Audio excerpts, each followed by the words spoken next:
महाराष्ट्र की राजनीति पे अभी अभी आपने कमेंट्स किया, उस पर आपकी क्या विचार है? देखिए, विचार एक नागरिक होने के नाते मेरा छोटा सा एक विचार है कि होता क्या है, हम लोग बड़ी उम्मीदों से, बहुत ही अपेक्षाओं के साथ हम लोग हमारा प्रतिनिधि चुनते हैं।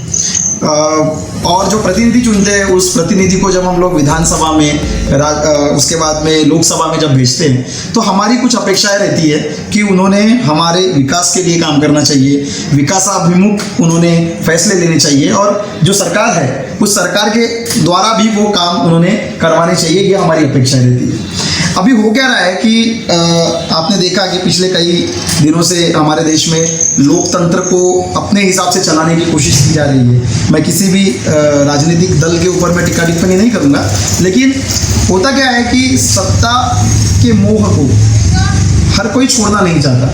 हर कोई चाहता है कि वो सत्ता में रहे, वो सत्ताधारी बने, वो सत्ता का प्रमुख बने, वगैरह वगैरह। और इसमें क्या होता है, इसमें उनका कुछ नहीं, इसमें नुकसान होता है सिर्फ हमारे जैसे जो नागरिक है उन लोगों का। अब वो नुकसान कैसे होता है? होता ऐसा है कि कई बार क्या होता है कि दल बदल कर दूसरे पार्टी में शामिल हो जाना, राजीनामा दे देना, और उसके साथ साथ अपने किसी विचारधारा को छोड़कर किसी और विचारधारा को पकड़कर हम लोग एक जगह पे जाना। मैं कई बार ये बात हमेशा बोलता हूँ कि हम लोगों को कभी भी निर्णय लेने के पहले सोचना चाहिए, निर्णय लेने के बाद नहीं सोचना चाहिए। तो जैसे हमारे यहाँ पे महाराष्ट्र में महाविकास आघाड़ी ने 2.5 साल पहले एक निर्णय लिया, और इस निर्णय के तहत शिवसेना, जो कि राष्ट्रवादी कांग्रेस और कांग्रेस, ये दोनों के विचारों से बिल्कुल ही मेल नहीं खाती थी, ऐसे 3 पार्टियों ने मिलकर एक सरकार बनाई, एक सत्ता बनी। और माननीय उद्धव जी ठाकरे, जो कि अभी भी इस राज्य के मुख्यमंत्री के रूप में कार्यरत है, वो केंद्र में किसी और दल की सरकार होने के बावजूद, और आसपास आजू बाजू में भी कई सारे अलग अलग पार्टियों की सरकार होने के बावजूद, उन्होंने कोरोना के समय में हमारे महाराष्ट्र राज्य को इतने अच्छी तरीके से संभाला, और हमको जिस तरीके से संभाला, उसके कारण उनकी पूरे देश भर में वाहवाही हुई। उन्होंने जिस तरीके से संभाला, वो ऐसा लगा हमको कि हमारे परिवार के प्रमुख मुखिया के रूप में उन्होंने इस राज्य को बहुत ही अच्छे तरीके से संभाला है।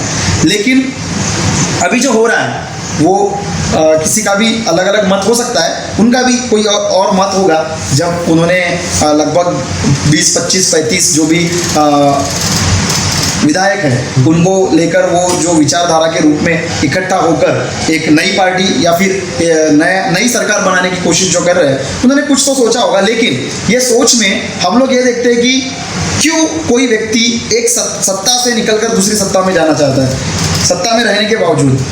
उसके 2 कारण हो सकते हैं। एक कारण हो सकता है लालच, और दूसरा कारण हो सकता है किसी चीज़ का डर।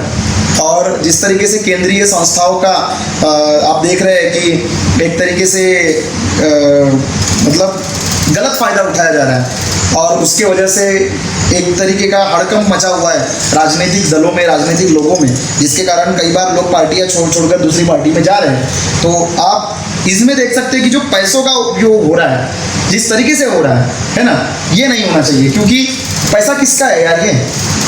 ये पैसा तो हमारा है, हम टैक्स के रूप में दे रहे हैं, और हमारे टैक्स के रूप में दिए जाने वाले पैसे का आप इस तरीके से उपयोग कर रहे हैं। महाराष्ट्र के लोग महाराष्ट्र में सत्ता की बात, महाराष्ट्र के लोग महाराष्ट्र में सरकार की बात, महाराष्ट्र के लोग महाराष्ट्र में विकास की बात करना चाहिए, जो कि गोवा में जाकर, गुजरात में जाकर, गुवाहाटी में जाकर बात कर रहे हैं। ऐसा क्यों हो रहा है? हमारे देश, मतलब हमारे राज्य की पुलिस जो है वो सक्षम नहीं है ये सब काम करने में?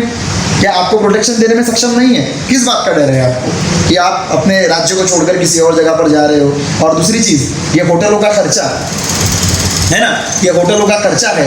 उसके बाद में वहां पर जो व्यक्ति आ रहा है वो किस लालच से आ रहा है? पैसों के लालच से आ रहा है। तो वो पैसा कहाँ से आ रहा है? वो पैसा किस तरीके से दिया जा रहा है? किस पद का लालच दिया जा रहा है? ये सारी चीजें कहीं ना कहीं हमें ये बता रही है कि दोस्तों, हम लोगों ने जिनको चुनकर दिया है वो लोग अपने से ज्यादा, हमारे से ज्यादा अपने बारे में सोचते हैं। बस अपना घर बनाने के और उसको और कितना बड़ा बनाया जाए। अगर 2 मंजिली की बिल्डिंग है तो उसको 4 मंजिली की बिल्डिंग बनाने की जो जो कोशिश की जा रही है वो ही इसमें देखने को मिल रहा है, और इसमें सबसे ज़्यादा नुकसान हम लोगों का है, क्योंकि आज देख रहे हैं हम लोग कोरोना के मामले बढ़ते हुए दिख रहे हैं आप लोगों को। उसके साथ साथ दूसरी चीज़ें भी है। अभी आपकी जानकारी के लिए बता दूं कि आदिवासियों के विकास के लिए एक दल गठित हुआ रहता है।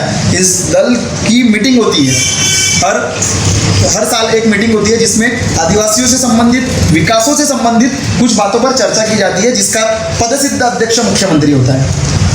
और बावजूद इसके पिछले कई दिनों से ये मीटिंग नहीं हुई है। तो आप अंदाज़ा लगा सकते हैं कि विकास की बात अभी भी सिर्फ बात ही है, और ये कहीं ना कहीं अपने वैयक्तिक स्वार्थ के लिए सरकार को गिराना, सरकार को बनाना, सरकार से निकल जाना, सरकार में शामिल होना, ये सब कुछ कर रहे हैं, जो कि बिल्कुल भी अच्छा नहीं है आने वाले भविष्य के लिए।